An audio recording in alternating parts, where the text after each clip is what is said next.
Not from the consumer, actually. Of course, tama ka. It will be from taxes, pero we don't have to increase the taxes. Initially, ma'am, lahat po ito will be sorted out sa mga committee hearings pag na-assign na po ito ng House Rules on the committee.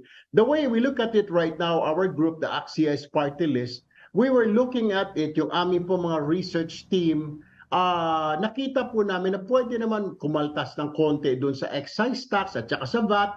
Or one more thing, ma'am, doon sa mga ayuda na binibigay ng DSWD, ng Department of Labor, we can get some of the funds from there. Kasi ma'am, yung mga ayuda nila para sa poor lang, ma'am, lahat naman po tayo nag-contribute. Bakit po yung mga ayuda na yan, mga AIX na yan, mga tupad na yan, para sa mahihirap lang? Lahat naman po tayo na mag-contribute. Baka naman, siguro maganda naman na it will be shared also even to the middle class people para magamit para to stabilize the fuel. Matutuwa po siguro, hindi lang po, alam po there's a lot of poor people in our country.